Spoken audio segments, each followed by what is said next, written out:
On Earth, there are creatures that abandoned legs tens of millions of years ago. Some hunt with speed. Others cause prey to stop breathing with nothing more than enormous crushing coils. Who is the hunter, and who becomes the prey?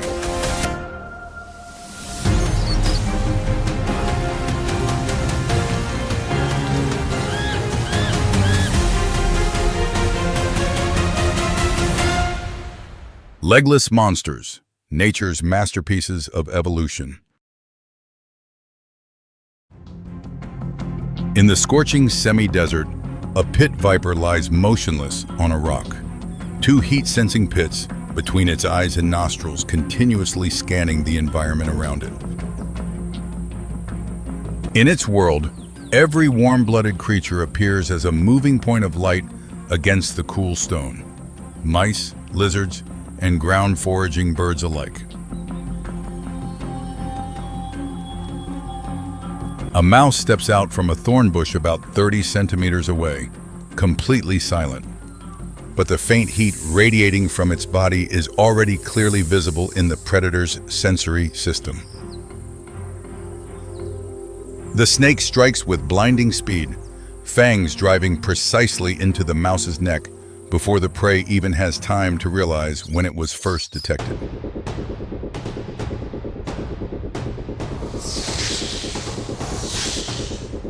The venom begins breaking down the prey's tissue from the inside. By the time the snake swallows, decomposition has already run ahead of the stomach. As swallowing begins, the snake's flexible jaw gradually widens to draw the entire mouse body inward in slow but precise alternating contractions. But heat sensing is not the only way snakes dominate the ground. Elsewhere, a giant hunts using nothing but muscle and patience sustained over hours. In the dry season, beside a river, most of the African rock python's body lies submerged in the mud at the water's edge, exposing only its eyes as it waits quietly for prey to draw near. A herd of impala slowly approaches the waterline. One female separates from the group and lowers her head to drink right at the edge of the mud, the exact spot where the python has been lying in ambush all morning. The mud surface explodes as the python launches upward, its backward curving teeth locking onto the prey's neck, while rings of muscle instantly coil around the ribcage, completely suppressing any movement. Breath in turn until the impala goes still and the water's edge sinks back into silence. The python widens its jaws and alternately draws each section of the impala's body into its stomach over nearly an hour before lying motionless to digest over the following weeks. The python slides into the water, half submerged, eyes closed. Powerful stomach acid requires days of total stillness, and that is also the moment of greatest vulnerability. Across the savanna, not every snake needs to crush its prey to death. Some need only a single bite for neurotoxic venom to complete the rest of the hunt. The black mamba, nearly 3 meters long, with extreme speed on the ground and enough venom to kill animals many times its own size.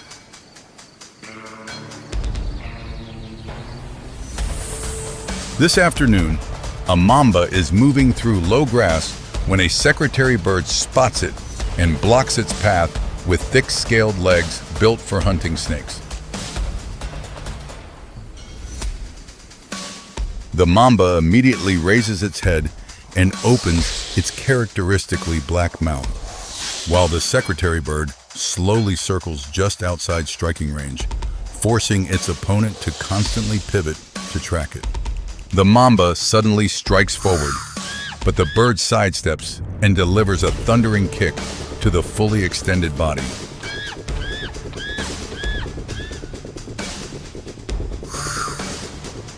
The mamba strikes again, this time low and close to the ground, targeting the unscaled thigh of the secretary bird.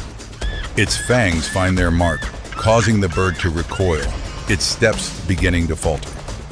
The secretary bird gradually withdraws from the confrontation and turns to leave, the first time it has chosen to retreat. The mamba lowers its head and glides away in the opposite direction, letting the venom complete the rest. But not every confrontation with a mamba ends cleanly. This morning, a brown eagle nearly paid with its life after letting a black mamba coil tight around its wing.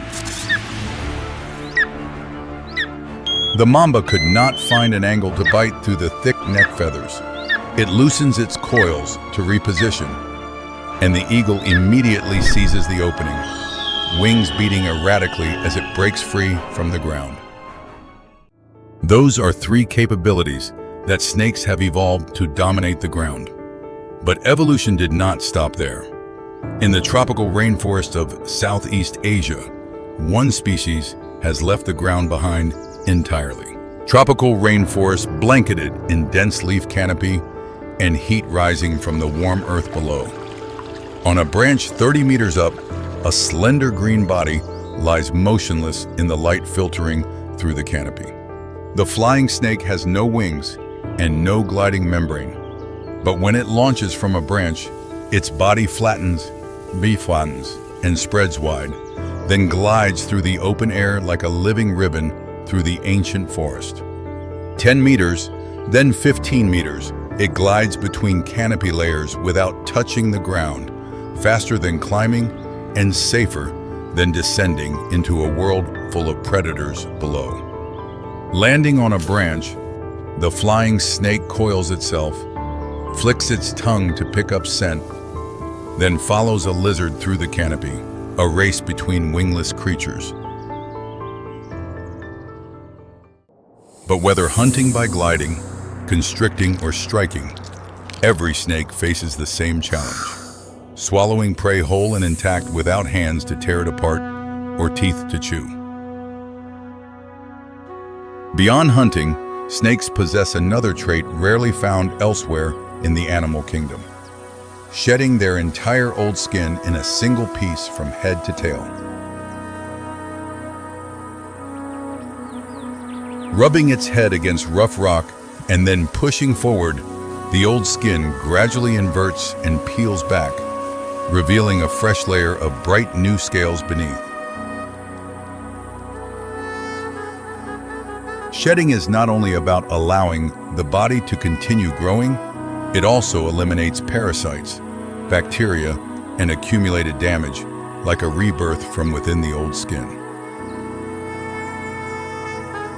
In the days before shedding, they are nearly blind as the old skin covers their eyes, making the body sluggish and more vulnerable to attack than at any other time.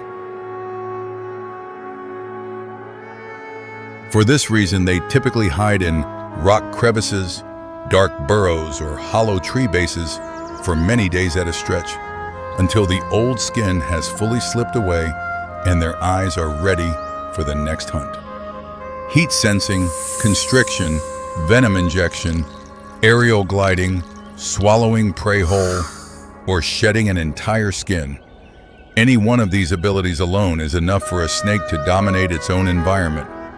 In the semi-desert, the pit viper still lies on the warm rock, waiting for the next heat signature.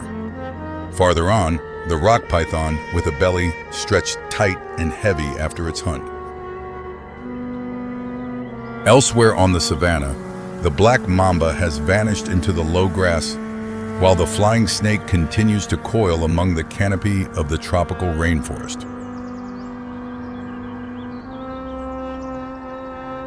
On the dry rock, the shed skin lies behind like a final trace of one act of rebirth, before ants drag it away and it disappears entirely from nature. Over 3,000 species of snakes exist across nearly every continent. No legs, no wings, no external ears, yet older than most mammal species alive today. What they share is a body that never stops growing. After each shed, bones lengthen, muscles thicken, and the new version is always larger than before. The pit viper that hunts mice today will one day hunt rabbits. The mamba will eventually bring down an eagle in the next confrontation. Every living snake is a draft of a larger version to come. And somewhere on this planet, an egg has just cracked open, a forked tongue tasting the air for the first time before learning how to hunt and survive. Within a few weeks, it will strike for the first time, constrict for the first time, swallow for the first time. And if it survives the first year, the first shed skin will be smaller than a human hand. The final one may stretch longer than 5 meters. They leave behind no roar and no territory to assert their existence. Only shed skins as evidence that the body continues to grow after each act of survival. When the last ray of sunlight leaves the ground, the wind carries a thin, light snakeskin drifting across the grassland. It will tear and vanish, but the creature that shedded it has already grown larger and is moving on toward the next hunt. East African savanna. Dawn has not yet broken. A new day begins like any other, but in this world, no day is truly like another. This is a land where every species is a link in the chain. Today's hunter can be tomorrow's prey. That order is not fixed. It changes by the hour, by each decision. And among all those species, there's one often underestimated, not the largest, not the fastest, but the one with the most complex social organization. This is the story of encounters, of losses, and of what happens after, when the hunter becomes the hunted.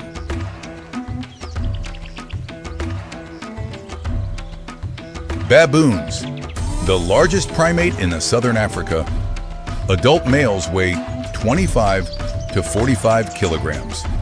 Canines up to 5 centimeters long, longer than lion canines, proportionate to body size.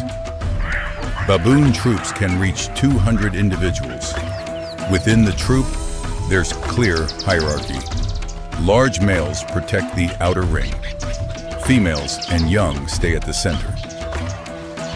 They're omnivorous, from fruits and roots to insects and small reptiles, even newborn antelope when opportunity arises. This flexibility helps them survive many challenges. But in their habitat, every foraging day carries risk. Tall trees, open grassland, riverbanks, each terrain has its own predators. Morning, the troop spreads out foraging near sparse acacia woodland. A young male, about 3 years old, separates from the group, chasing prey by instinct. Not far away, a leopard has spotted the young baboon, the most perfect hunter in Africa in terms of stealth and terrain versatility. Leopards don't move, make no sound. They can lie motionless for hours, waiting for prey to come within striking range.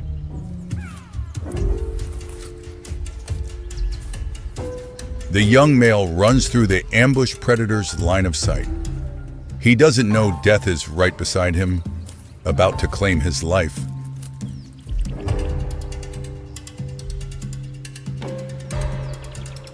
A leap erupts. At maximum speed, the leopard allows no mistakes. It quickly seizes the young male.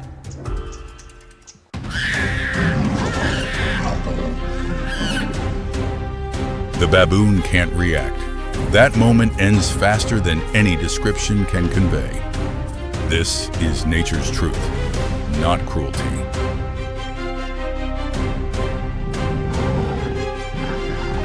But the baboon troop isn't far. And in baboon troops, every call carries information. The alarm call, leopard attacking.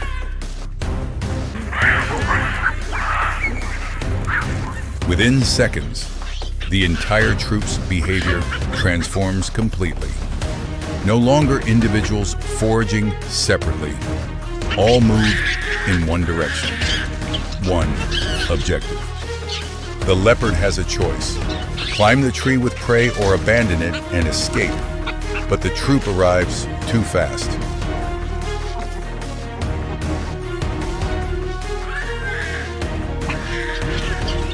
Large males weighing 40 kilograms, 5-centimeter canines, and most important of all, they come together. This is no longer individual confrontation. The leopard decides in an instant, abandons the kill and flees. This is the right choice. Being isolated by a baboon troop is extremely dangerous. The troop doesn't pursue. They understand it's futile. Instead, the group quickly restores order and minimizes loss.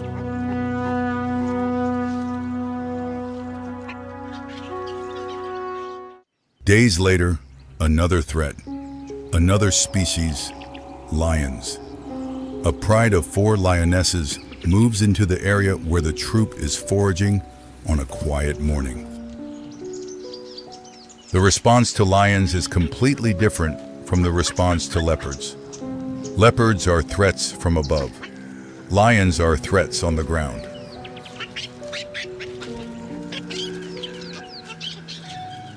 From above, the troop observes.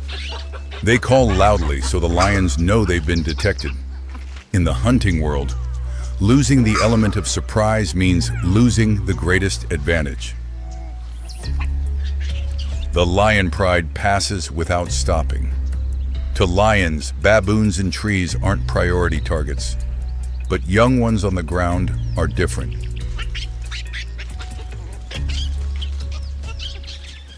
One lioness separates from the pride, lying hidden in tall grass near where the troop gathers to drink. She's been observing, and she's waiting for a young one to stray. A young baboon runs farther than the others. The lioness charges. Faster than any reaction can intervene. The young baboon has no chance. The troop reacts immediately but doesn't approach. They know lions aren't leopards. A lion's strength and speed on the ground don't allow that.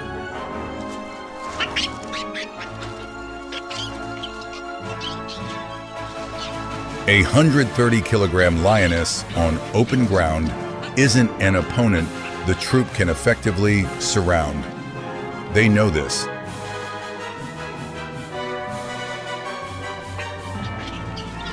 But baboons don't forget. Research documents that this species can remember individuals of other species, especially those that have harmed the troop.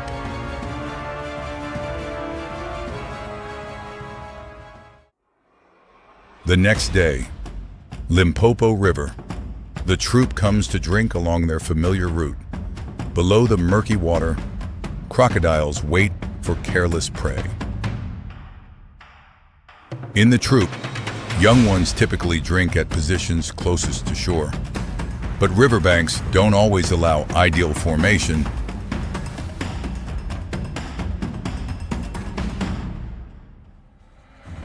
A young baboon bends to drink. In an instant, the water erupts. No warning, no prior sound. A technique refined over millions of years. No chance for the young baboon. Nile crocodiles with bite force around 5,000 psi and reflexes under 0.1 seconds leave no gap. The troop remains at the water's edge. A few males just watch and roar. That behavior doesn't change the outcome, but shows social structure doesn't easily dissolve after loss.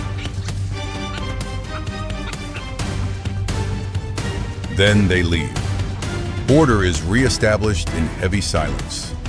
Ahead still lies grassland, where risk and opportunity always coexist. A week later, the lioness pride returns, bringing 2 cubs about 6 weeks old.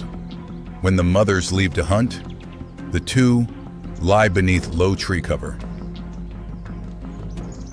Baboons discover this before we realize, from the tree branches, the lion mothers have gone far.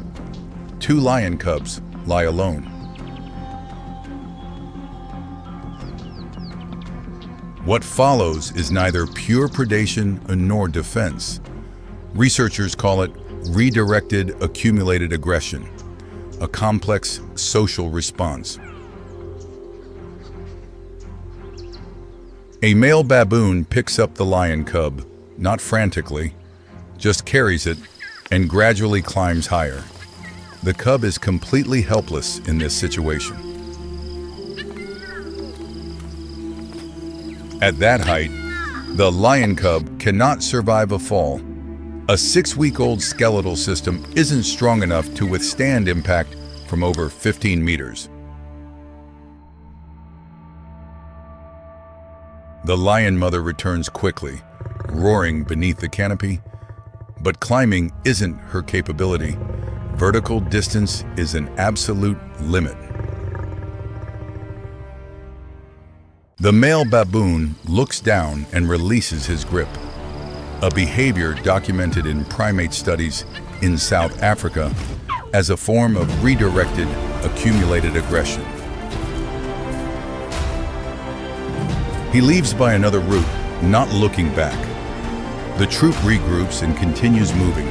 No ceremony, only cold continuation.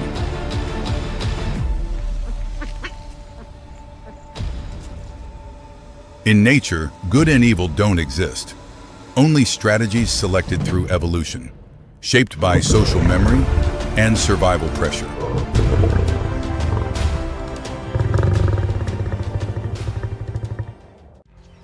Chakmanda baboons still maintain large populations, but shrinking habitat and increasing urban conflict pose new challenges.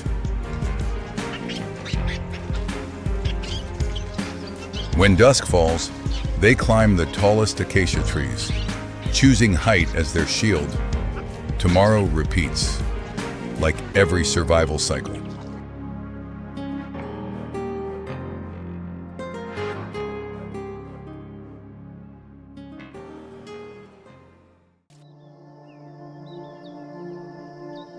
The Masai Mara grasslands at dawn, at the edge of the plains, where farmland meets wilderness.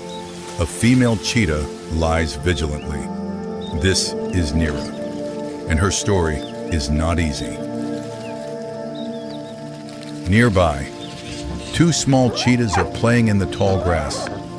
This is all that remains of the litter of 6 that Nira gave birth to 3 months ago. The other 4 are dead, 1 killed by hyenas, 2 attacked by lions, 1 snatched by an eagle while Nira was hunting. This isn't an exception. This is the reality of cheetahs. This is a story of survival at the edge, about a lone mother raising cubs in a world that has shrunk 90%, racing against time. Cheetahs are completely different from leopards. Solid black spots instead of rosettes, non-retractable claws like cleats, and a long tail like a balance beam.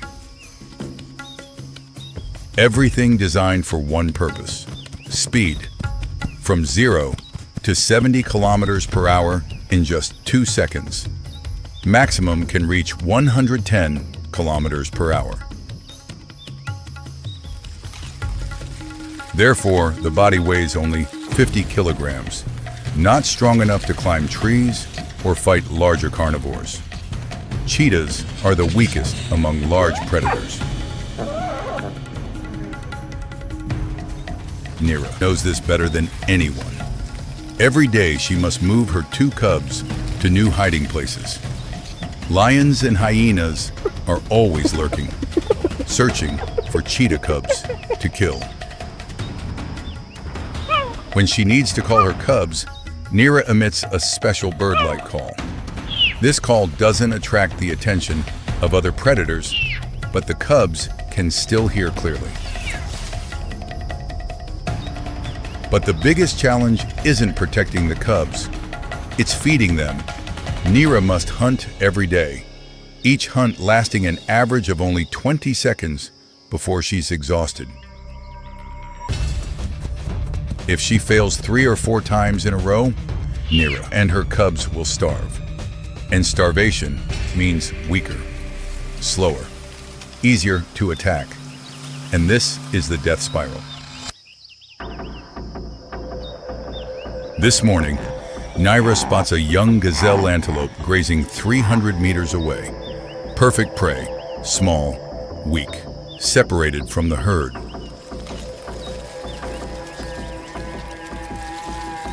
She moves meter by meter. Her tawny coat with black spots blends completely into the dry grass. Distance remaining, 100 meters. 50 meters, 20 meters, tail tense. Hind leg muscles coiled to maximum. The moment has come. Nira launches like an arrow. 2 seconds to reach 70 kilometers per hour. The antelope detects her, but it's too late. 12 seconds later, Nira catches up, using her claws to trip the prey's hind legs. The antelope tumbles. Nira immediately bites the neck, suffocating the windpipe. The entire hunt lasts 17 seconds. But Nira is panting as if she just ran a marathon. She needs 15 minutes to recover, but there's no time. The smell of blood spreads. Hyenas will arrive in 5 to 10 minutes. Nira calls her cubs to eat quickly. The 2 little ones eat hurriedly. Nira doesn't eat, only watches the surroundings. The mother always eats last. If there's food left, this is the survival law of cheetahs. But today is unlucky. 7 minutes later, a pack of hyenas appears. Nira immediately calls her cubs to retreat. Can't fight, can only run. The meal is lost. This is the reality of cheetahs. 50% of kills are stolen by lions, hyenas, or vultures. Catching prey doesn't guarantee getting to eat. But Nira doesn't give up. That afternoon, she hunts successfully again. This time, she finds thick bushes to eat safely. The cubs get full bellies. Today is a good day. Months pass. The 2 cubs grow gradually, from 5 kilograms to 20 kilograms. Nira begins teaching them to hunt. First lesson, observation. Nira lets the cubs watch from a distance when she hunts. They learn how to choose prey, how to approach undetected, how to calculate distance. Second lesson, practice. When the cub is 10 months old, Nira catches a rabbit but doesn't kill it. She lets the cub practice the technique of tripping and neck biting. The first time, the cub fails, the rabbit escapes. But Nira is patient, lets the cub try again. After 3 attempts, one of the 2 cubs succeeds. Joy spreads through the small family. But when the cubs are 14 months old, Nira must chase them away. Not because she doesn't love them, but because instinct protects them from adult males. The 2 siblings must now be independent, too early compared to nature. But the shrinking environment doesn't allow otherwise. They're still immature, but must face the adult world. The first week, they fail at hunting continuously, hungry and afraid. But then they learn something important: cooperation. One chases, one ambushes. Finally, they catch their first prey. Naira, somewhere not far away, hears the joyful calls of her cubs. She doesn't approach, but knows they're still alive. That's all a cheetah mother can hope for. Currently, only about 7,000 cheetahs remain in the wild, down from 100,000 individuals at the beginning of the 20th century. Every survivor is a miracle. Lifespan decreased from 15 years to only 8 years. Living space shrunk 90%. Without immediate action, the planet's fastest animal will only exist in legend. Naira and her cubs are living proof of resilient vitality. Every day they fight. Every day they survive. Their story is the story of the entire species, racing against time. Afternoon sunlight filters through the dense tropical canopy, air scorching hot, burning every living creature. The harshest summer day of the year in the Sundarbans region. Temperature reaches 42 degrees Celsius. Humidity drops to 10%. Even the most powerful creatures must find ways to cool their bodies.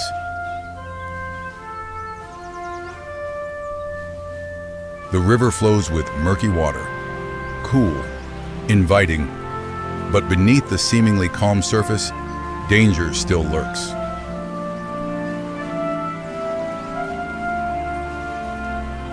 This is predator territory. Bengal tigers, saltwater crocodiles, two apex predators, two different worlds, but sometimes two worlds collide. The Bengal tiger is one of 6 tiger subspecies still existing on Earth. In the wild today, only about 2,500 individuals remain. This tigress has 4 cubs, 4 months old enough to follow their mother, but still too small to face this dangerous world.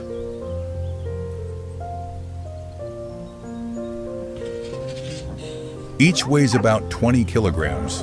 Canines just emerged, claws still soft. They depend completely on their mother's protection.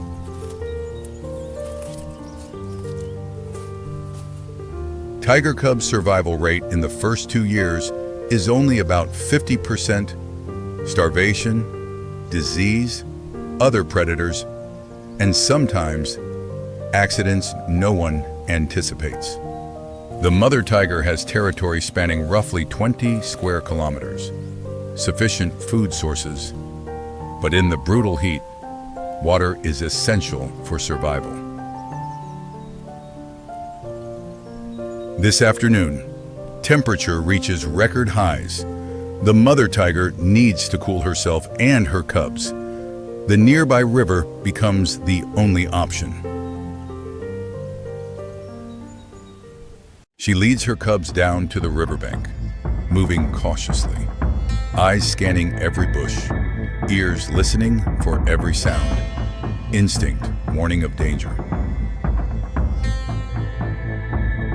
The cubs appear eager. They don't yet fully understand the peril, only know the cool water can ease the burning heat, the innocence of youth. The mother tiger stops at the water's edge, drinks, sniffs the air, observes the surface. Water is calm, too calm, but the heat doesn't allow long hesitation. She steps in first. Water reaches her belly, cold, refreshing. She calls her cubs. 4 tiger cubs plunge in, water splashing everywhere. their small bodies nearly submerged in the murky water. They swim by instinct, not skilled yet, but enough to move.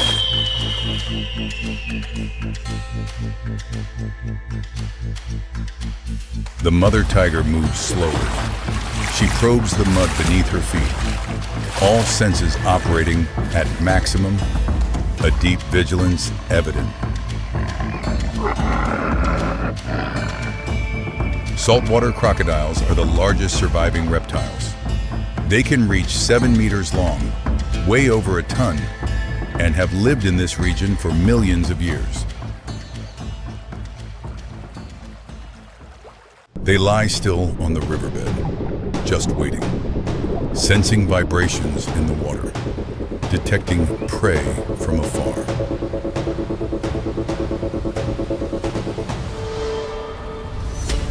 The mother tiger senses something changing in the water, a movement, an unusual current. She emits a low warning growl.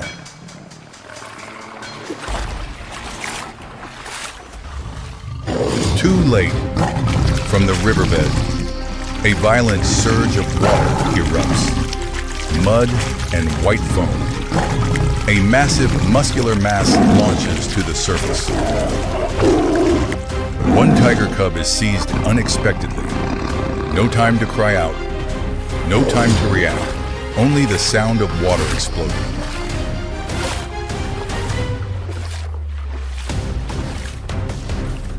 The mother tiger thrashes frantically. The water heavy with the scent of sudden loss. She charges forward, herding her cubs toward the opposite shore. The 3 remaining cubs swim desperately, terrified, panicked, but still following their mother. Survival instinct driving each swimming stroke through the water. Behind them, the crocodile tosses its prey into the air, the brutal death roll. But this isn't cruelty. This is nature's essence. The mother tiger looks back, amber eyes wide, the helpless rage of a mother, but she cannot return.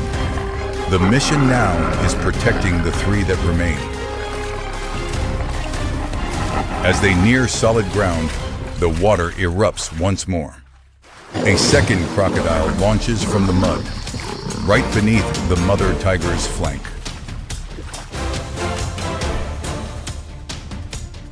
The second cub is seized, a desperate cry, then silence. The mother tiger stands like a wall of furious fur, shielding the 2 remaining cubs. The last 2 cubs tremble, exhausted, but alive. The mother tiger pushes them onto high ground, beyond the water's reach.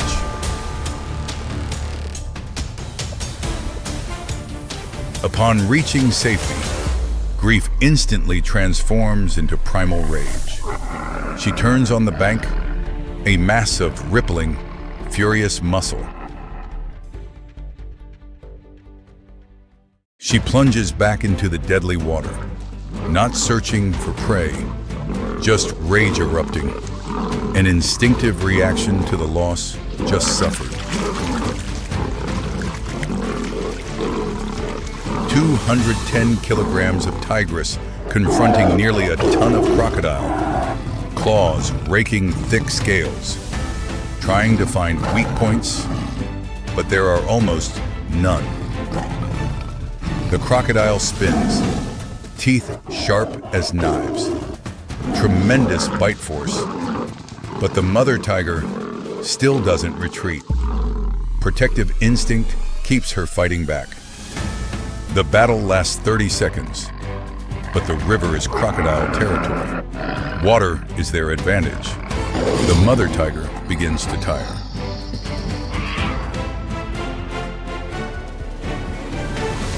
She looks toward shore. 2 remaining cubs tremble, waiting. A difficult choice. Continue revenge or return to protect what remains. The two cubs run to her, press close to their mother. She licks them, a gentle, rhythmic motion, a silent signal. The ordeal has ended. But the ordeal hasn't truly ended. She must feed two cubs with less milk than before, must hunt more to compensate for what was lost. Tiger cub survival rates drop sharply after events like this. Psychological stress, nutritional deficiency, and danger always lurking. Climate change raises sea levels. Mangrove forests shrink. Tiger and crocodile territories overlap more. Conflicts increase. Humans also impact poaching, deforestation, pollution. Each year, about 100 Bengal tigers are lost. Time is running short. But hope remains. Conservation areas expand. Anti-poaching patrols strengthen. Local communities participate in protection. Efforts never cease. The mother tiger leads her two cubs away from the river, never returning to that place again. The harshest lesson has been recorded. Water isn't always safe. In the days that follow, she hunts more, sleeps less, always vigilant. The two cubs grow slower than normal, but continue maturing. 6 months later, the two cubs are much larger, healthier, learn survival skills from their mother, and from that fateful day,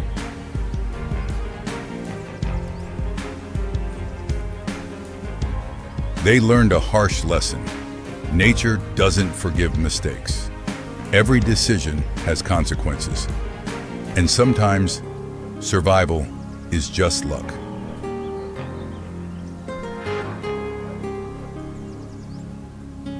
The river still flows, crocodiles still hide beneath, tigers still pass by. But this time keeping safe distance. Two worlds, one respect.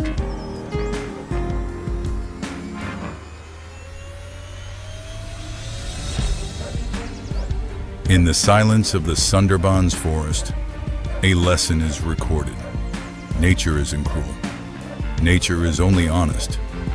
And in that honesty, each creature finds its way to survive in its own way.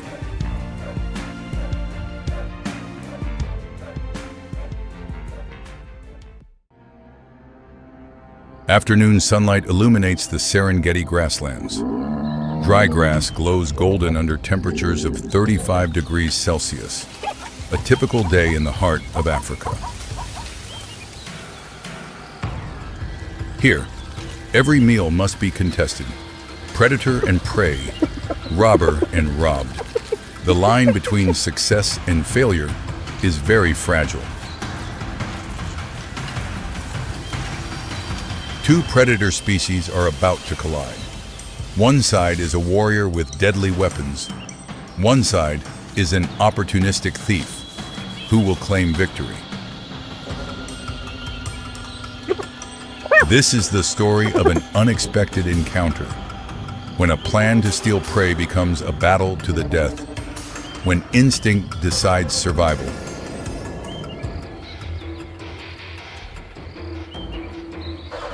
The secretary bird is one of Africa's most unique birds of prey. They stand over 1 meter tall and have a wingspan of nearly 2 meters.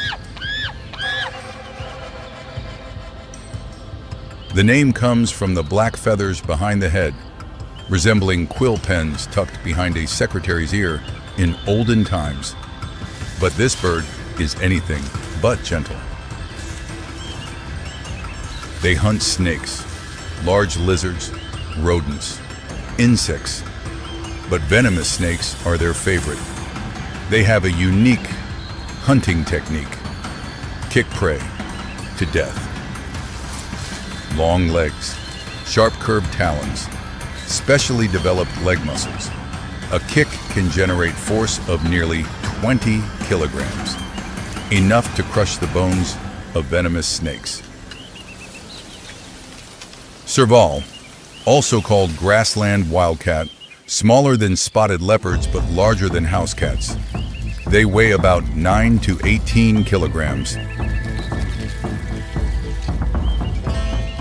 The largest ears in the cat family relative to body size, superhuman hearing, can hear mice moving underground.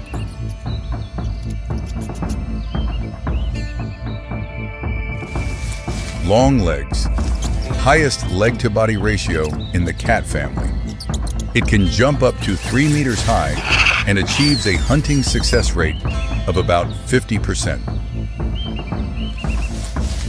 But today, the serval isn't hunting. It's seeking opportunity, stealing prey from others, conserving energy, increasing survival efficiency.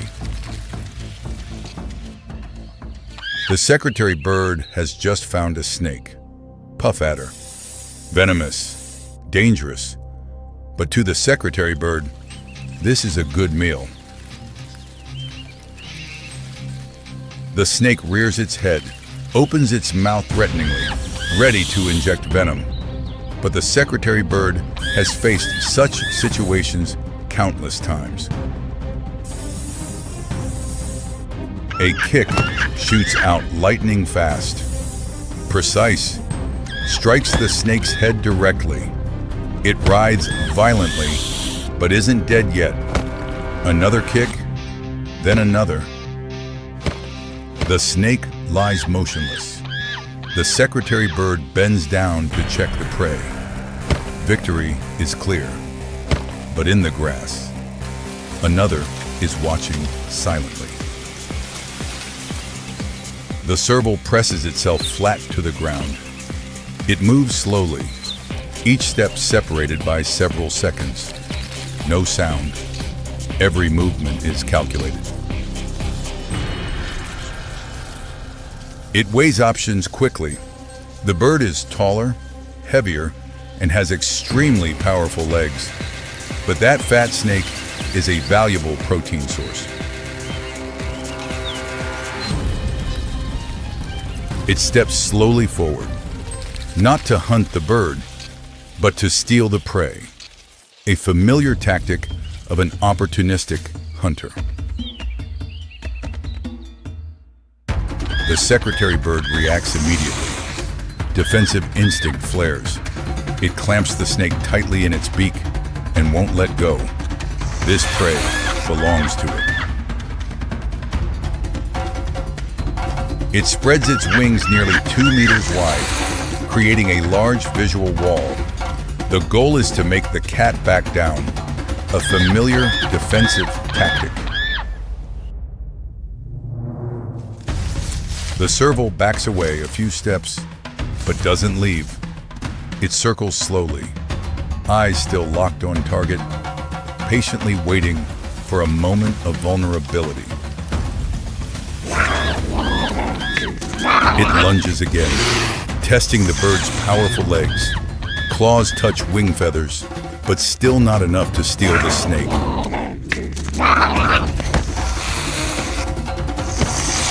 The snake falls to the ground, but the conflict has now gone beyond food. No longer a dispute over prey. This is a battle. The secretary bird unleashes the first kick, lightning fast.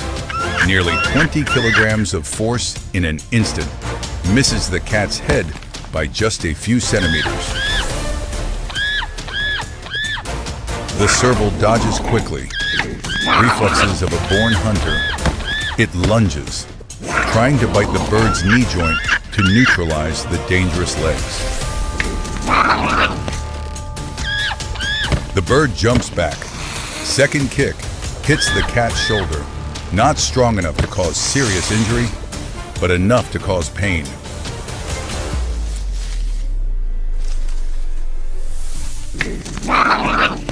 An accurate kick could shatter the serval's jaw, ending its hunting ability forever. Therefore, the cat must strike very fast and precisely. The serval lunges again, this time lowering its body. It pounces on the secretary bird's chest area. Claws dig deep, pulling the bird down. The secretary bird struggles violently. Wings beat on hard, creating wind currents that send dust flying. It tries to kick, but the serval has latched too close for the strike to be effective. The battle lasts about 3 minutes, consuming enormous metabolic energy. Both are breathing heavily, but neither side will let go. The serval changes tactics.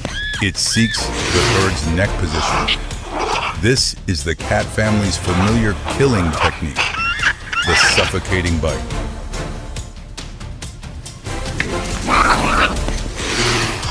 The secretary bird senses danger. It struggles to escape, but the cat's weight presses heavily. Wings no longer have space to swing. The serval seizes the bird's neck. Fangs sink deep, not piercing completely, but clamping tight. The goal is to cut off oxygen. Time decides life and death. The bird lies on the ground, wings spread wide on the dry earth. It's still alive, but no longer has strength to continue fighting.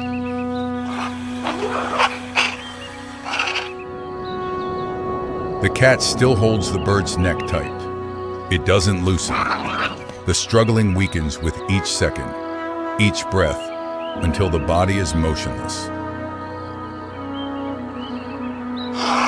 After about 5 minutes, all movement ceases.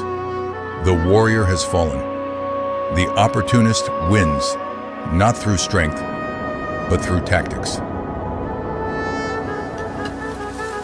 The serval releases the bird. It's exhausted.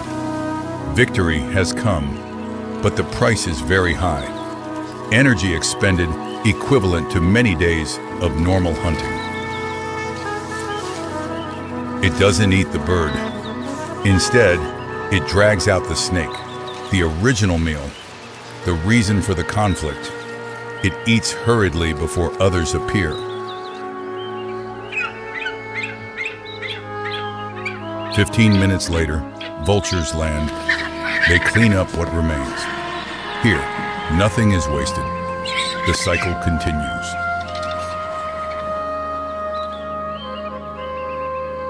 Prey stealing is common behavior in Africa. Hyenas steal from leopards.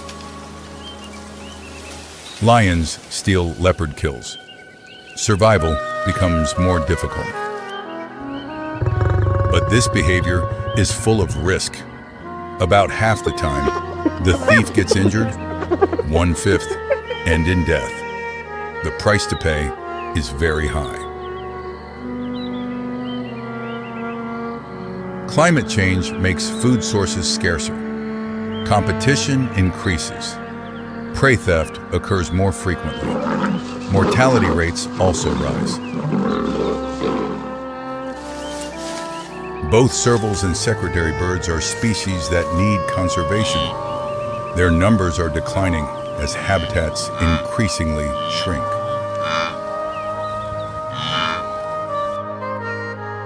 As the sun sets over the Serengeti, the grassland gradually quiets again. The cat has left. Vultures have flown away. Only traces of battle remain on the sand. In the harsh reality of the African bush, the line between hunter and prey is always fragile. The thief can become the executioner.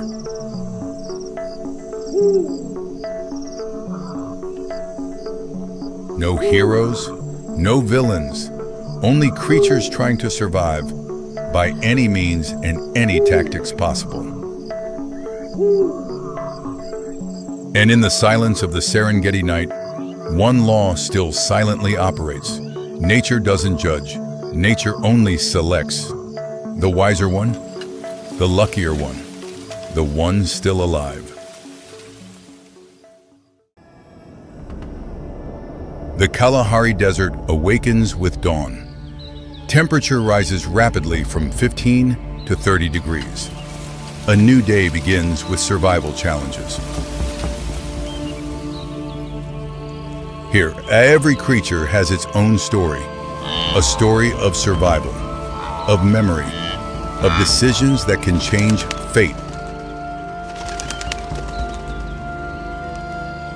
Today, an encounter will unfold between predator and defensive army, between individual strength and collective tactics.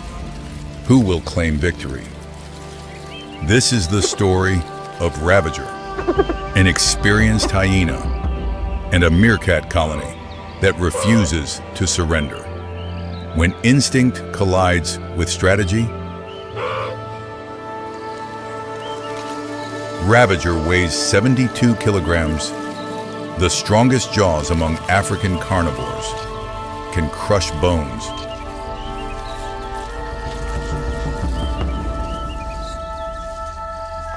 It hunted successfully here 3 months ago. The memory of an easy meal remains vivid. Today, it returns with confidence in victory. But Ravager doesn't know. 3 months is a long time. The meerkat colony has changed. They learned their lesson. They're no longer easy prey. Meerkats, each individual weighs about 1 kilogram, but a colony of 50 creates astonishing collective strength.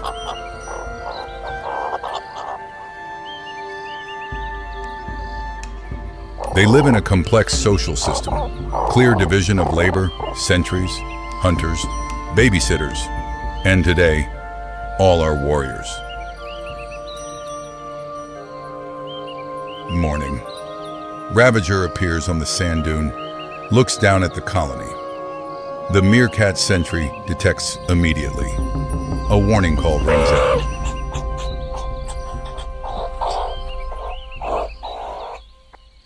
But the colony doesn't run, doesn't panic, doesn't scatter. They gather together, form ranks, a living wall of 50 individuals.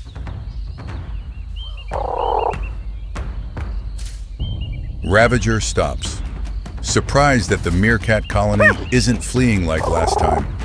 It assesses the situation, but hunger drives it to attack. It steps down slowly, displaying strength and opening its mouth to reveal teeth as a threat. But the meerkat colony stands firm, doesn't back down. Distance only 10 meters remaining. Ravager suddenly accelerates, charging straight at the colony with familiar tactics, break formation and isolate the weakest individual. But the formation doesn't break. They move in sync. The entire colony remains a unified mass. The predator is confused by collective tactics never seen before. Ravager changes tactics. It charges straight into the center of formation, tries to catch an isolated individual, but meerkats are too fast. Always another individual immediately provides cover. Suddenly, the meerkat colony counterattacks, not fleeing as usual. They attack the predator's legs, bite quickly, then immediately withdraw. Ravager flinches in pain. It turns to retaliate, but the meerkat has retreated. Another individual attacks from behind. Then another continues. This is the tactic of numbers. No individual fights alone. When one attacks, another rests. The rotation like the heartbeat of a shared body. Finally, Ravager catches a meerkat. It bites tight, then shakes hard. A short cry rings out, then fades. The price of collective tactics. But the predator has no time to eat. More than 10 meerkats charge at once, biting legs, belly, ears, like living needles stabbing the giant. Ravager spins wildly. It tries to shake off the small bodies clinging tight, but claws dig deep into skin, while tiny teeth continue biting ceaselessly. In seconds, 2 meerkats are caught, but each small victory consumes energy, while the entire colony remains numerous. 5 minutes of fighting. Ravager begins tiring. Breathing becomes heavy. Steps slow down. Small bites accumulate gradually, silently eroding strength. Meerkats don't stop. They sense the change. The predator is weakening. They intensify attacks. Stronger, faster, more ferocious. Ravager tries to back away, retreat toward the hill, but they follow closely, biting hind legs. Small bites make its steps become limping. After 10 minutes, the hunt reverses. Ravager backs against a boulder to defend, like an exhausted warrior, raising a final shield before the small storm. It roars again, the hoarse sound echoing across the grassland. A final effort to threaten, but the meerkats have seen blood. Fear disappears. In a final surge of adrenaline, the predator breaks out of the encirclement. It kills 3 in succession. A brief gap opens in the sea of small bodies. 5 meerkats lie motionless, the price of victory, but the remaining 45 stand firm, continue attacking like a living wall.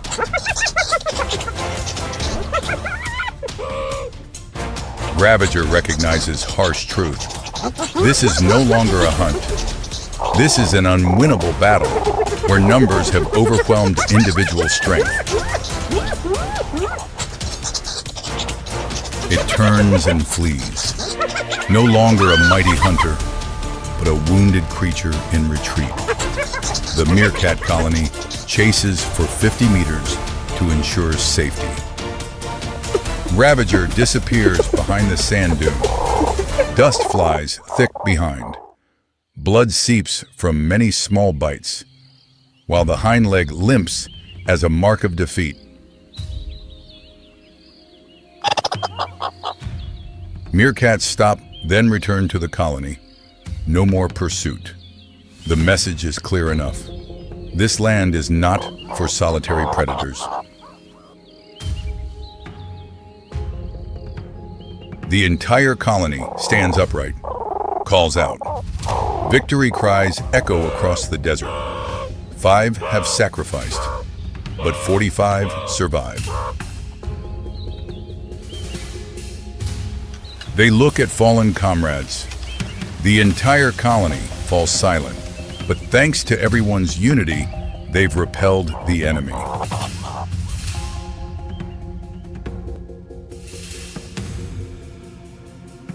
Victory isn't perfect, but it's still victory.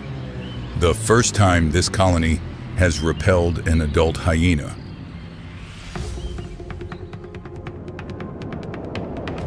In following days, Ravager doesn't return.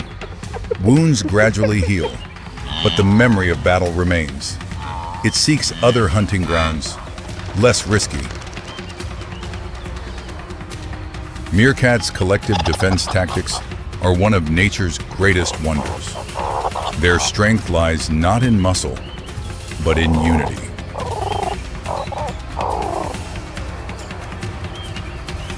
But not every herd is so fortunate. When the numbers fall below 30 individuals, the defensive system weakens. At that point, a single hyena can still make a successful kill. Climate change affects both species. Prolonged dry seasons make food scarce, causing meerkats to birth fewer young, while hyenas must expand hunting territories. Both are important species in the ecosystem. Meerkats control insects. Hyenas clean up carcasses as nature's silent gatekeepers. Scientists are studying collective defense behavior, viewing it as a biological model, helping understand how small species survive under predator pressure. When the sun sets, the meerkat colony returns to burrows. Tired but safe, they lie close together, sleeping, like small coals, keeping warm through unity. Elsewhere, Ravager walks alone, legs still wounded, carrying the costly lesson of a solitary predator.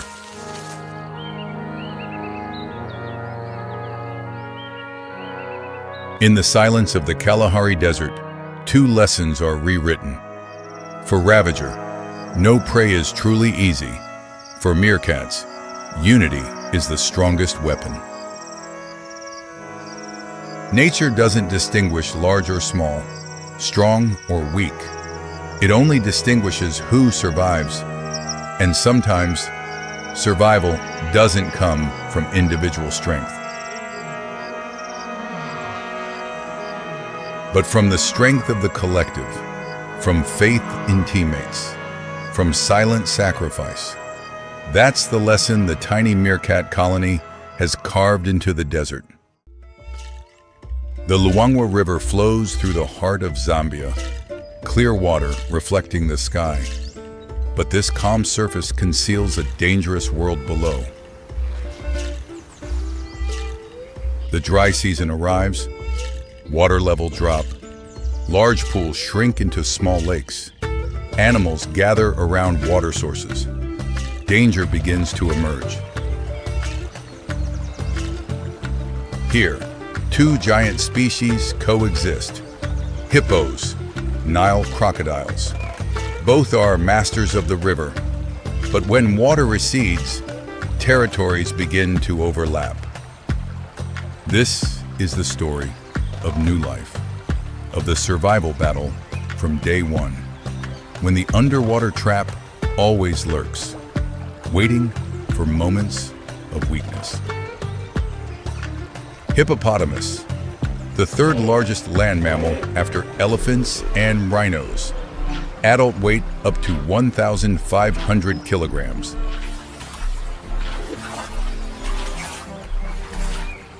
Canine teeth up to 60 centimeters long. Bite force 2,000 kilograms. Speed on land 30 kilometers per hour.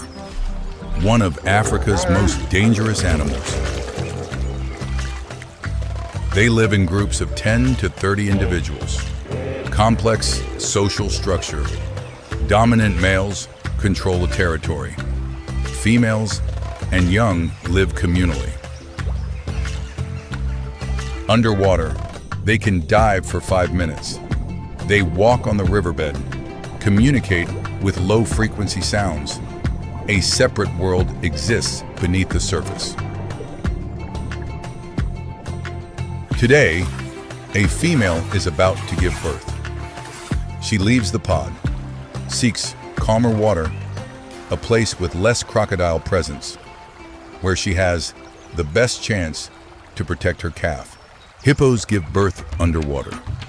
Unlike most mammals, the newborn must swim to the surface immediately for its first breath, a life or death moment. The calf weighs about 30 kilograms, vulnerable, cannot dive long yet, completely dependent on mother.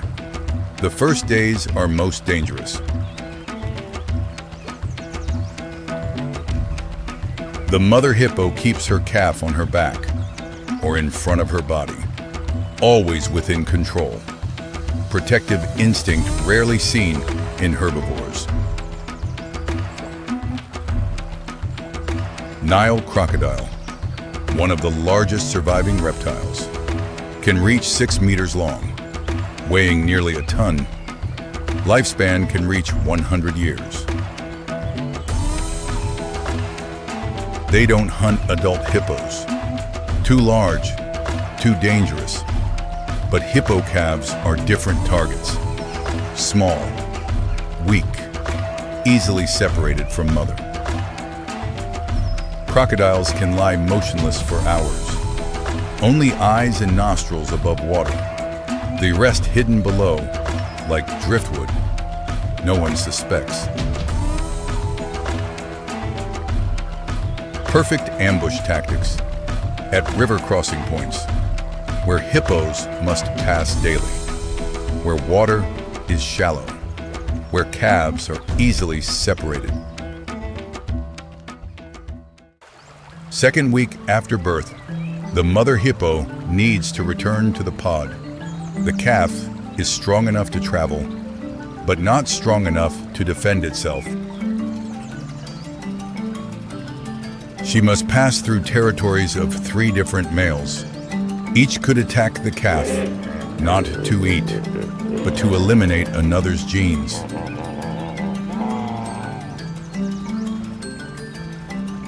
And crocodiles, at least 5 lurking along the route, they know the mother hippo will pass. Just a matter of time.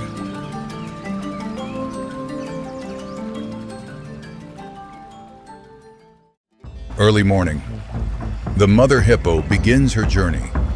The calf swims close beside, trying to keep up, but swimming speed much slower than mother's. First territory. A bull hippo blocks the way, mouth gaping wide, a clear warning, but she doesn't back down.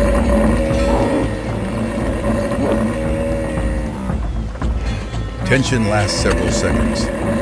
Then the bull retreats, not from fear, but because it's not worth confronting a mother protecting her young at all costs.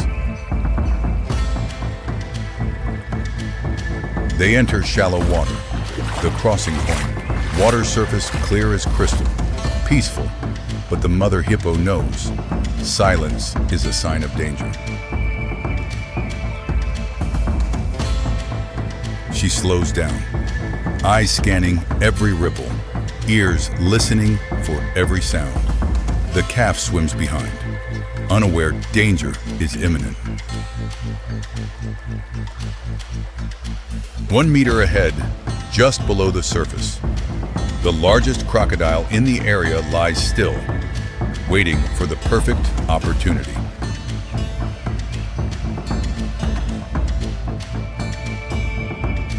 The calf falls slightly behind mother, just 1 meter, but enough to create a gap for the crocodile to act. The decisive moment has arrived. The crocodile launches from the riverbed. Water explodes, white foam erupts, jaws gaping wide, targeting the calf's hind leg. Astonishing speed. The mother hippo reacts instantly, spins around, charges backward, pushes calf aside. The bite misses by mere centimeters. But the crocodile doesn't give up. It twists in the water, this time aiming straight for the calf's neck. If it succeeds, everything will end. The mother hippo charges between them. 2,000 kilograms of hippo colliding with 1 ton of crocodile. Water erupts. Cannot see clearly. Only sounds of violent impact. She opens her mouth wide. Canines stab the crocodile's flank. Thick scales protect it, but cannot withstand the massive bite force.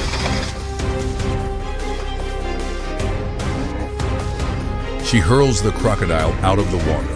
Then it crashes down, a stunning display of power.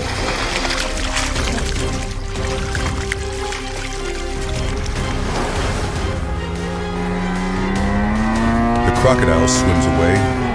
Though injured, it survives. Today's meal doesn't belong to it. It misjudged a mother's strength.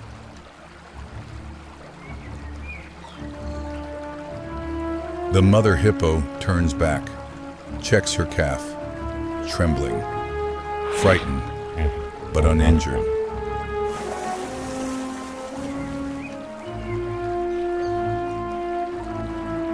But the journey isn't over. 2 more territories remain. Other crocodiles still wait. She must continue. Keep her calf closer, more vigilant. 2 hours later, they reach the pod, safe. The first survival lesson has been learned.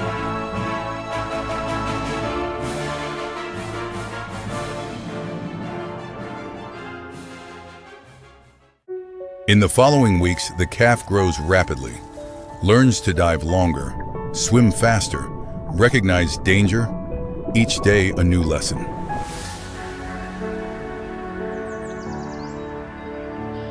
But risk doesn't disappear. Crocodiles still lurk, bull hippos still aggressive, and the dry season makes life harsher.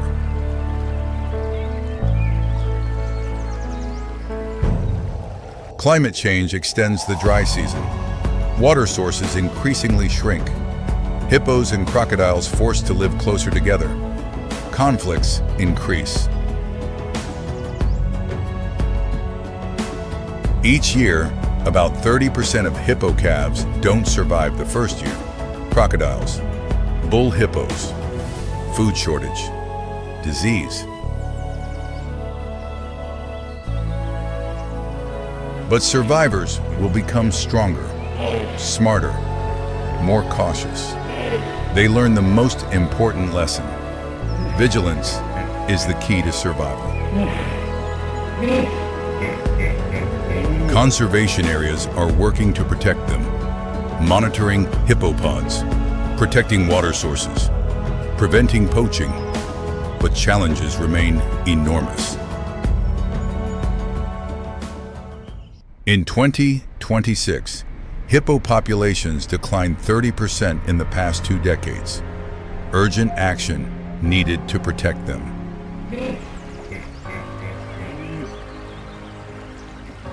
When the sun sets, the hippopod emerges on shore to feed. The calf stays close to mother, safer on land, but tomorrow they'll return to the water. Beneath the surface, crocodiles still lie silent, waiting for a new day, waiting for another opportunity. The survival cycle continues, without rest. In the silence of the Luangwa River, a truth is rewritten each day. Life doesn't begin with ease, but with battle.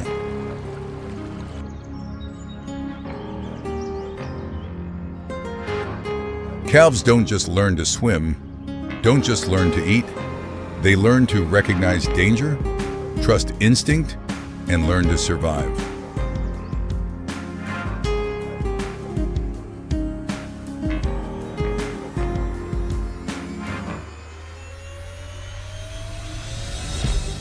And in that lesson lies a powerful message. The greatest strength doesn't lie in muscle, but in a mother's love, ready to fight to the end to protect life.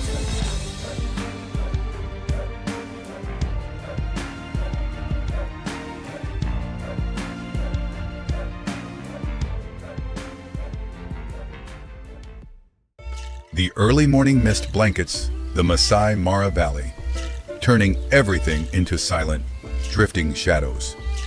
The sun has not yet risen, but the savanna has already begun to stir.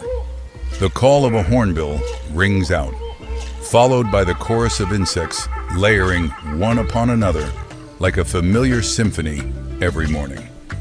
The savanna is shifting before the dawn. The ground begins to vibrate faintly. From the other side of the valley, a massive dark mass appears. A herd of African buffalo moving slowly through the early morning mist. Among the forest of legs and horns, calves are struggling to keep pace with the herd. Born less than a week ago, they are fragile, yet always kept within the fold. The African buffalo is the largest wild bovine on the continent. A fully grown adult can weigh up to 900 kilograms, and the fused horns at the top of the head form a hard shield, making them a formidable opponent. They live in large herds of several dozen to several hundred, constantly on the move in search of grass and water. The strength of a buffalo herd together is nearly impenetrable.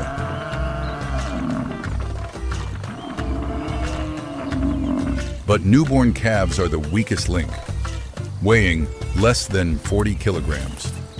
Their legs still tremble when running, and entirely dependent on their mother's milk. They are the perfect prey for every predator. In the first weeks of life, African buffalo calves face an extremely high mortality rate. Predators such as lions, hyenas, and leopards are always lurking. For that reason, the mother buffalo rarely leaves the calf's side. She always positions herself between the calf and the outer edge of the herd, constantly looking back to check. This morning, the herd is heading toward the Mara River to drink. It is a familiar journey, but never a safe one, especially for the calves. And the buffalo herd is not the only group moving toward the river this morning. On the high ridge to the east, rounded ears are pricked upright, and amber eyes are tracking every step of the herd.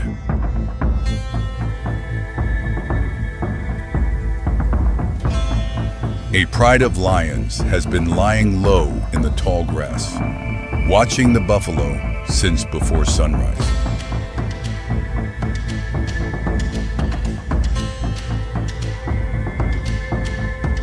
To understand the tactic, one must know that lions rarely attack adult buffalo if a better option exists. Their target is always the weakest individual in the herd. The lion is the only big cat that hunts in groups. When facing African buffalo, they create panic to fracture the herd, then isolate any calf that falls behind. The jaws and claws of a lion can bring down prey, but the horns of a buffalo can also pierce a lion's abdomen in a single charge. This is a game where both sides can pay with their lives.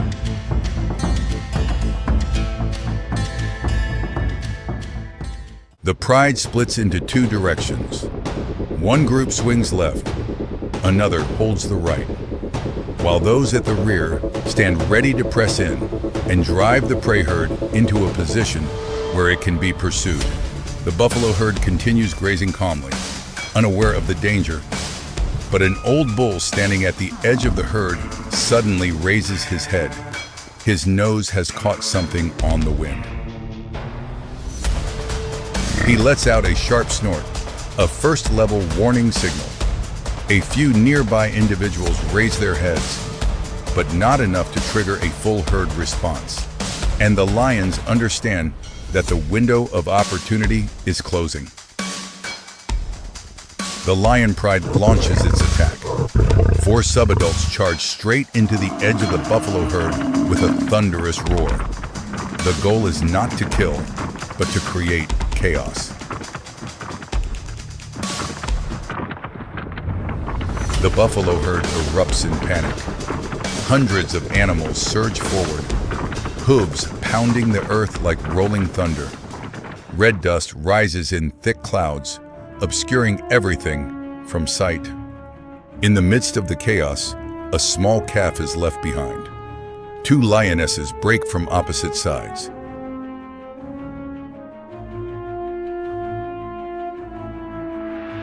One lioness seizes the calf's hindquarters and drags it down. The other leaps onto its back and pins it. A piercing cry rings out, not only from pain, but as a distress call. The mother buffalo turns back first. She charges against the flow of the fleeing herd, horns lowered, eyes blazing red, alone. She drives straight into the lioness, pinning her calf to the ground. The first charge hurls one lioness off. The other is forced to release the calf and back away. The mother buffalo stands in front of her calf, breathing hard, full of menace.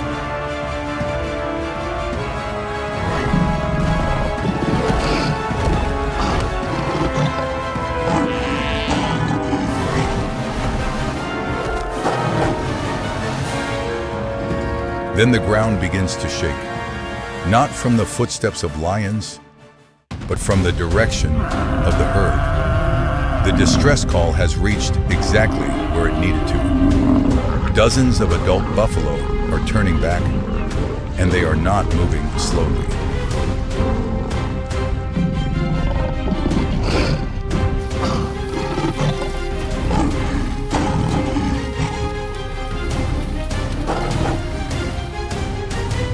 The herd descends like a flood.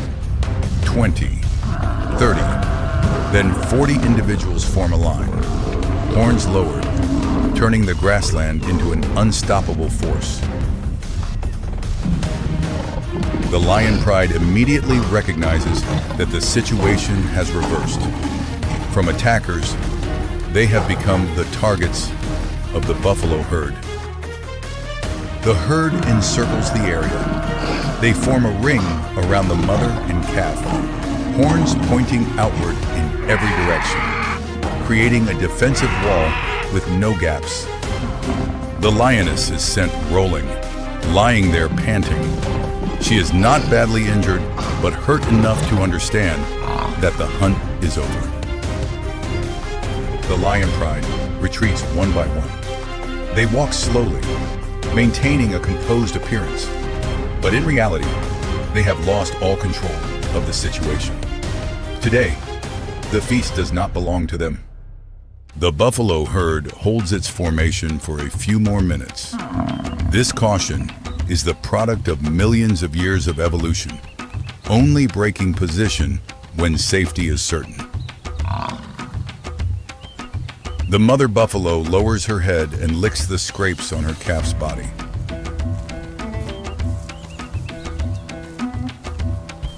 When the danger has passed, the African buffalo herd continues its journey toward the Masai Mara. The calf is placed at the center, surrounded by multiple adults. The entire herd slows its pace to match the short steps of the young one. That is the price of protection, sacrificing speed to keep every member whole. In the distance, the lion pride rests in the shade of a tree. They will return tomorrow, for the cycle of hunting never stops.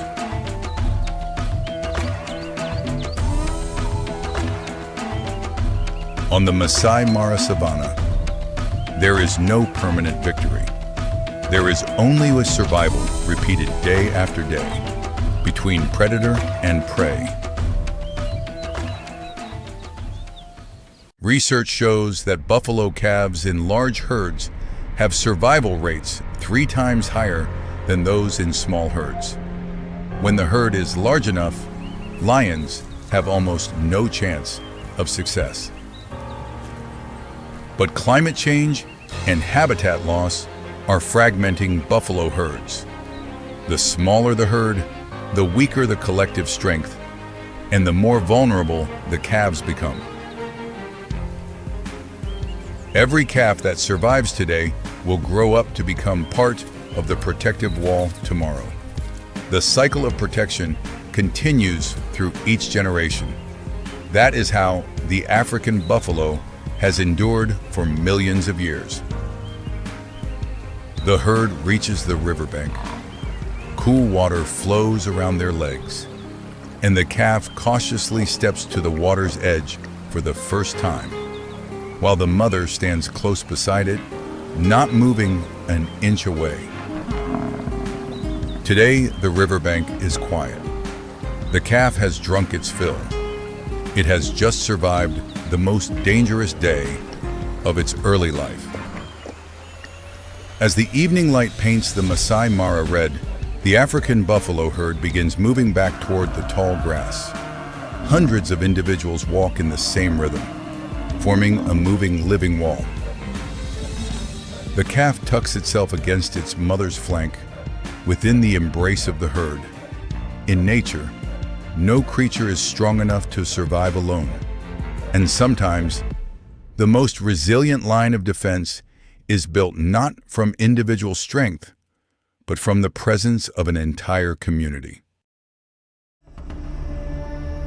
Kalahari, the world's largest red sand desert, stretching more than 900,000 square kilometers across 3 countries, where temperatures swing 60 degrees Celsius between day and night. And every creature that exists here has paid its tuition through evolution. A world where countless species coexist, hunt, and multiply among the blazing red dunes with no trace of water, the largest semi-arid ecosystem on the planet. Beneath the still cool red sand of dawn, meerkats let out short, sharp calls, signaling the start of a new day with a land's relentless battle for survival. High above, the Martial eagle circles wide on thermals rising from the red sand, its wingspan nearly 2.5 meters, eyes reading every movement on the ground from an altitude where humans can see nothing at all. Below, a herd of oryx moves slowly along a dry riverbed, while springbok leap high in bursts as if challenging the heat already pressing down. Among the dry thorn bushes, meerkats stand upright, absorbing warmth after a night that dropped to 5 degrees Celsius. A black mamba coils beneath a rock, waiting for the temperature to rise, while a male lion lies still in the shade of an acacia. When the extreme dry season arrives, Kalahari changes hour by hour. Temperatures climb until the line between life and death is only the width of a patch of shade. 9 months of drought, daytime temperatures exceeding 45 degrees Celsius in the air and 70 degrees on the sand surface, nights dropping to 5 degrees. Kalahari becomes the harshest land on the continent. Oryx raise their body temperature rather than lose water. The brain cooled separately by a specialized vascular system. Meerkats retreat into the cool earth below, and lions lie motionless, waiting for the sun to fall. In Kalahari, no species stands outside the cycle of heat and scarcity. Predator, prey, and 70-degree sand are always the 3 final deciding factors. And the winner is not the strongest, but the one that has evolved strangely enough to survive here. Welcome to Kalahari, the world's largest red sand desert, where survivors are not chosen by strength or speed, but by the only thing that matters, the ability to adapt to what is unbearable. If Kalahari has an ambassador, it is not the magnificent black-maned lion, not the proud, long-horned oryx. It is a 700-gram creature that stands upright on its hind legs every morning. Meerkats are immune to the venom of cobras and scorpions, the 2 most dangerous species in Kalahari. Their skin is unusually thick. Their nervous system reacts faster than the venom can spread. They are among the most courageous creatures on this planet. By eliminating snakes and scorpions, they protect dozens of other species that have no immunity, maintaining balance at the ground-level ecological layer that no other species can replace. Meerkats have no rigid hierarchy but rotate responsibilities. Each day, one individual stands guard and scans the surroundings. When danger appears, the entire group vanishes into the burrow in seconds. But now they are steadily losing their territory as extreme drought causes burrow systems to collapse. The dry, loose soil is no longer stable enough to maintain the deep tunnels the entire group depends on. If Serengeti has the king of the grassland, then Kalahari has the black-maned lion. They stand out not for their size or speed, but for the dark mane that reflects their physical condition, heat tolerance, and history of harsh survival. In the dry season, Kalahari lions may need to travel around 20 kilometers each night to find prey. They hunt in darkness across dry sand where footprints and scents are quickly erased by the wind. Their presence does not only threaten prey, but shapes the entire ecosystem. Oryx and springbok are forced to keep moving, avoiding lingering too long in areas with a high risk of ambush. Kalahari lions hunt differently from their relatives on the green savanna. With no thickets or water sources to drive prey into a corner, they rely on endurance and patience, sometimes tracking a target for 5 to 6 continuous hours.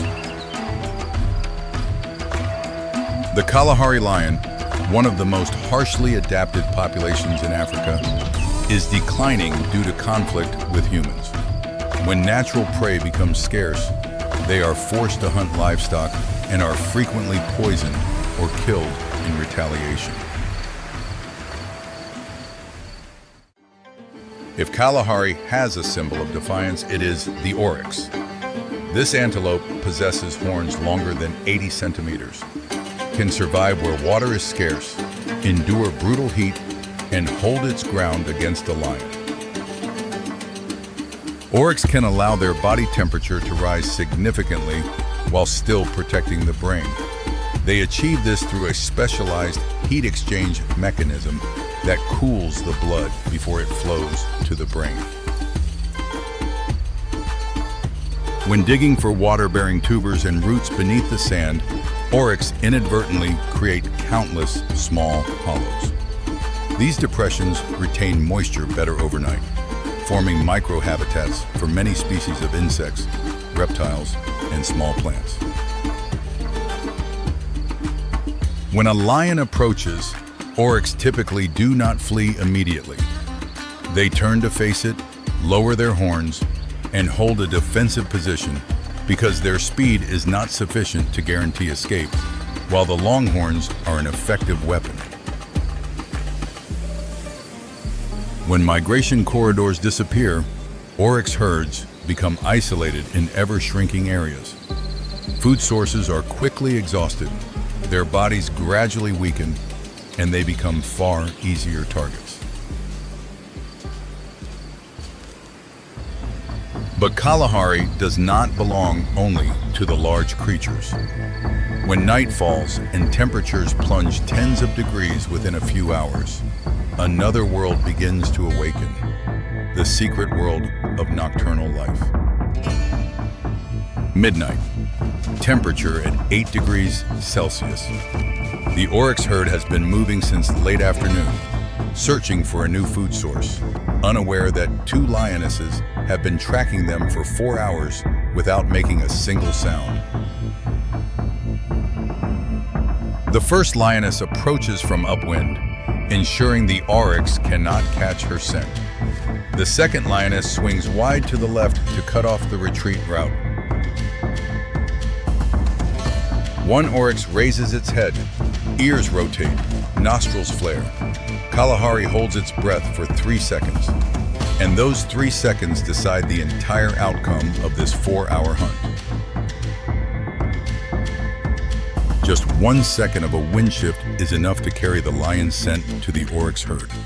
The entire group instantly breaks formation and bolts in the direction that millions of years of evolution have carved into their survival instinct. The final strike, not at the throat as the grassland lion would, because on soft sand there is not enough traction for a prolonged struggle, and this, Mad, is the most efficient way to end it. The survivor of tonight is not necessarily the fastest, but the one who reacted at the right moment. In Kalahari, just a few seconds of hesitation after detecting danger is enough to turn a chance of escape into an irreversible failure. And the one who falls will not be wasted. Hyenas will follow the scent of blood, vultures will appear at dawn, and before midday, Kalahari will have returned everything to the cycle of life. The sun rises again, temperatures begin to climb, and the meerkat group pokes its heads above the burrow entrance, beginning a new day as though nothing happened last night. In Kalahari, that is the definition of survival. Everything you have just witnessed is not a collection of separate stories. Kalahari is a living organism, and every species must find its own answer to the same question. How do you survive in a place where everything is trying to kill you? Meerkats control venomous creatures. Lions control the herbivore herds. Oryx maintain micro-moisture and scatter seeds. When even one link weakens, the entire system loses its balance. Kalahari is not a dead desert. It is a living desert, home to more than 400 species of birds, 1,500 species of plants, and an underground system more complex than any city humans have ever built. All of it on a bed of red sand with no water. And when one link disappears, it is not just one species that is lost. A 10 million year evolutionary equation is erased, and no amount of time is long enough to rewrite it from the beginning. But the most dangerous creature in Kalahari cannot endure 45-degree heat for more than 2 hours without air conditioning. It arrives in trucks, erects fences, and drills wells. Interventions whose consequences reach far beyond a single generation. The Sand People, the indigenous community that has been bound to Kalahari for tens of thousands of years, were once forced off their ancestral land to make way for tourism, conservation, and extraction, even though they are the ones who understand this land most deeply. The cost does not belong to nature alone. As vegetation declines and sand is no longer held stable, agricultural land in Botswana, Namibia, and South Africa may face increasing pressure from erosion, drought, and ecological degradation. When the lion's roar dissolves into the cold, early morning air, when the oryx vanishes into the heat shimmer, when the meerkats retreat underground, Kalahari returns to its ancient rhythm, slow, precise, and leaving no room for error.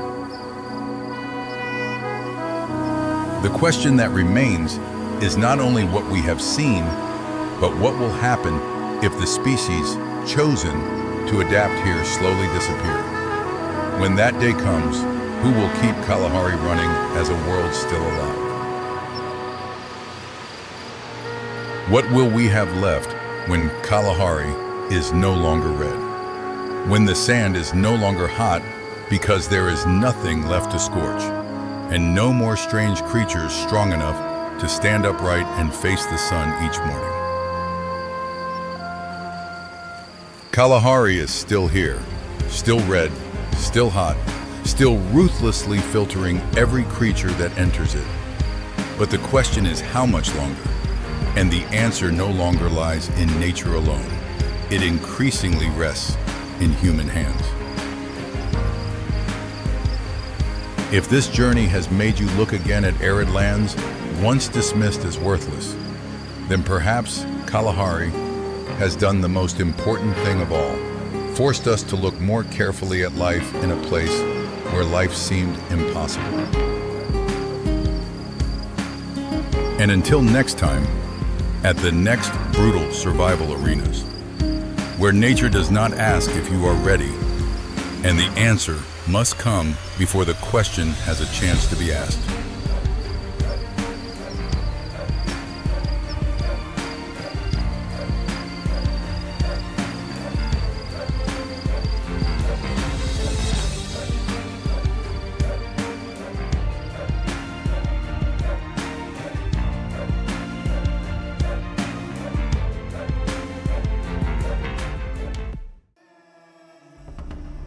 Dawn spreads across the Serengeti, piercing through thin mist, awakening the vast plains where creatures operate by harsh survival laws.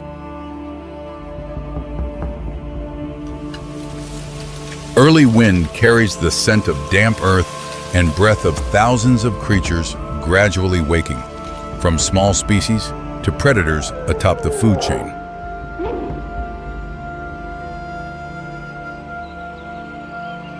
Under acacia canopies, as temperature gradually rises, life's rhythm becomes more vibrant.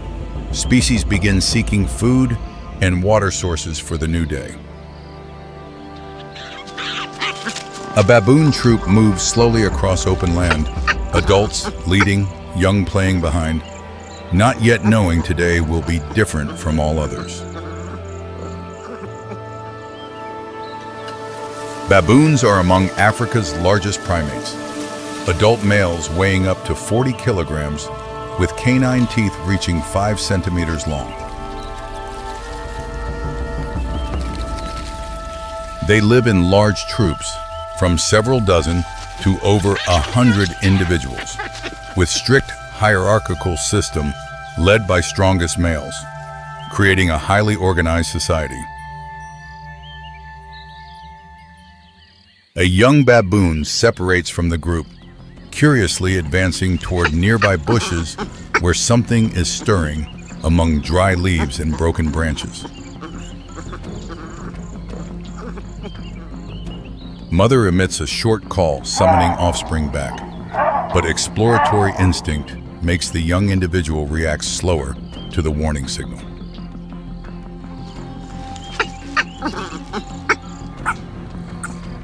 Hiding in the bushes is a honey badger, creature dubbed the planet's most fearless animal according to Guinness World Records.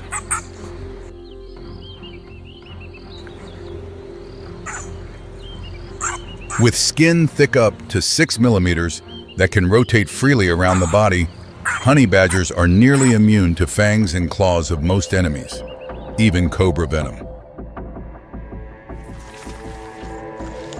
The young baboon advances closer, tilts, head observing the strange creature among bushes, not yet recognizing it's toying with one of the plains' most dangerous species.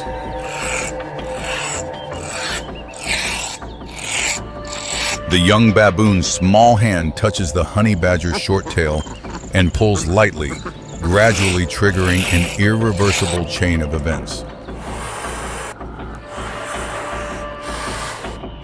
The honey badger turns its head, black eyes showing no fear, only the cold warning of a warrior accustomed to countless life and death battles.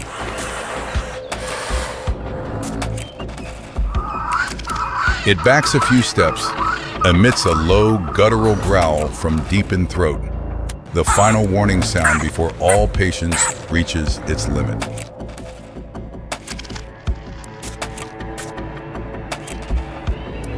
But the young baboon still advances, and this time pulls harder, crossing the boundary no creature should touch when facing a honey badger.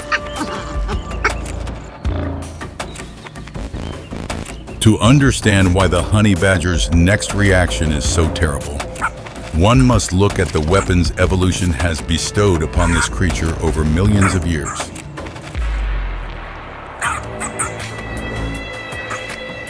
Honey badger claws are nearly 4 centimeters long, hard as steel, and curved like sickles, helping dig effectively and inflict serious damage on prey or opponents. Though jaws aren't large, they have bite force enough to crush turtle shells, and more importantly, the instinct to target weakest points on opponent's body. In contrast, baboons possess canines more developed than even leopards, but their true strength lies in numbers and collective coordination.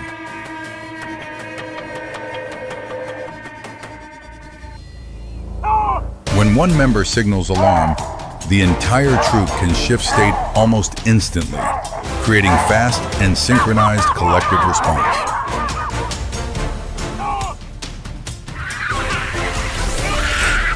The honey badger whips around and bites the young baboon's arm. Screams ring out, tearing the silence, spreading like an emergency alarm signal.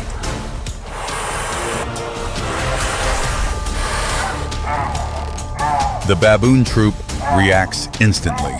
Adult males charging down from all directions, mouths wide displaying canines amid threatening growls.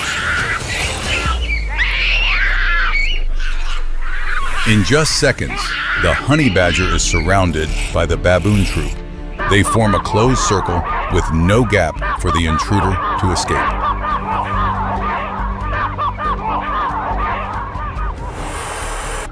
The honey badger doesn't back down. It bristles fur, emits low guttural growls challenging the entire baboon troop, fighting instinct completely overwhelming all survival calculations. The attack unfolds simultaneously from multiple directions. Baboons lunging to bite, then quickly retreating, making the honey badger unable to focus on one target. The honey badger spins continuously, using claws to counterattack, sometimes inflicting significant injuries on individuals unable to dodge in time. But with each counterattack, several other baboons attack from behind, canines sinking deep into thick skin, trying to stretch the small body of the lone creature. Wounds become increasingly serious, but the honey badger keeps counterattacking, each bite accurately aiming at opponent's face or throat. The baboon troop applies tactics instead of individual attacks.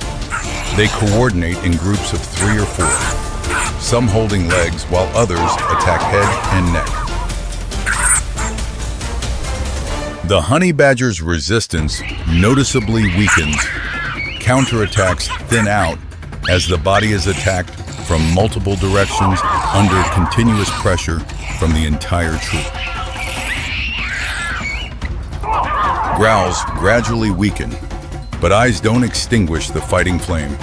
The survival instinct of the planet's most fearless animal won't allow surrender.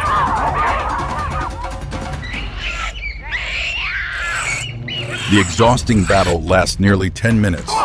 Finally, the honey badger collapses, not from lack of will, but because the body has exceeded endurance limits. But the baboon troop continues attacking even when the creature has stopped resisting. Protective instinct won't allow any threat a chance to recover. The lead male drags the carcass onto a low branch. This behavior marks the transition from territory defense to utilizing valuable protein source.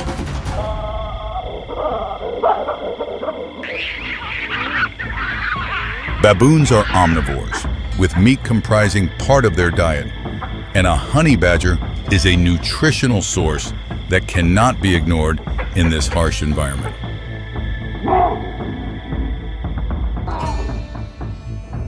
dust hasn't yet settled, blood scent spreads in hot air, creating easily recognizable signals for other predators at distant range. A figure appears at the area's edge, moving low and almost soundlessly, showing the cautious approach of another predator species. Spotted hyena, predator with the strongest bite force among terrestrial carnivores. Powerful enough to crush buffalo. Femur with one bite.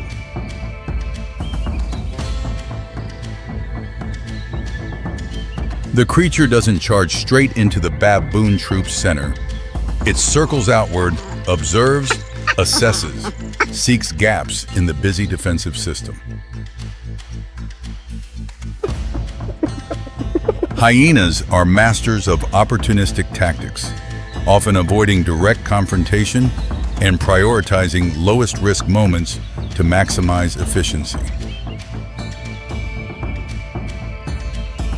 It quickly recognizes a young individual separated from protective circle, focused on food without maintaining safe distance from the troop.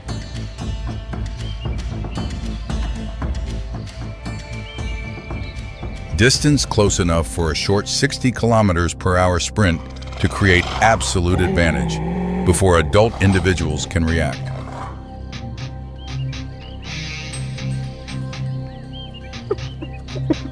The attack unfolds in an instant. Target is subdued, and the predator retreats immediately before warning signals spread.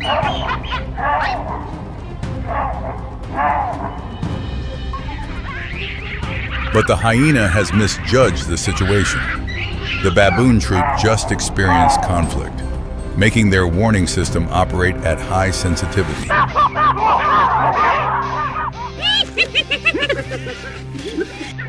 Calls shift from warning to pure outrage, no longer defensive signals. Sounds echo across the plains like a declaration of war.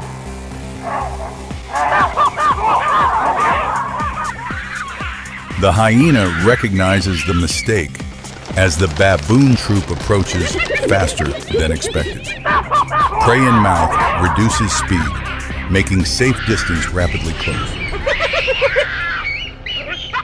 First individuals have closed in from both sides, forcing the hyena into encirclement exactly like what they did to the honey badger just minutes before. The hyena must make an instant decision. It drops the young baboon to ground and turns to face the vengeful troop, jaws bared in threatening growls.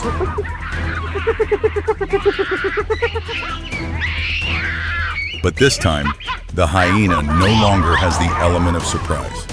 It faces a baboon troop in fully activated state, ready to counter all threats.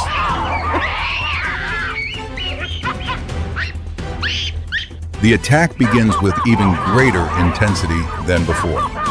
No longer harassment tactics, but continuous assault waves from all directions.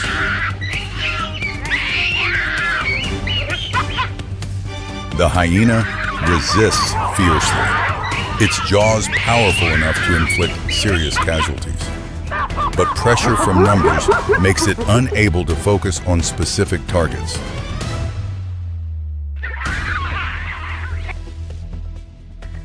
The hyena's endurance begins depleting. Each bite consumes energy while the baboon troop continuously rotates attacks. The creature drops to one knee, tries to stand but is pushed down by the weight of 3 or 4 baboons at once. Encirclement tightens with no escape route. The outcome comes faster than with the honey badger. Hyenas lack thick protective skin, and the baboon troop learned lessons from the previous battle, attacking the most effective points.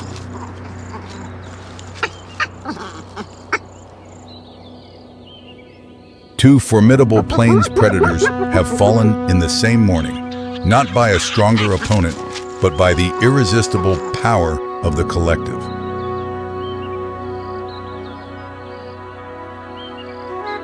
Afterward, the baboon troop quickly stabilizes. Individuals return to familiar roles, and daily rhythms continue as usual.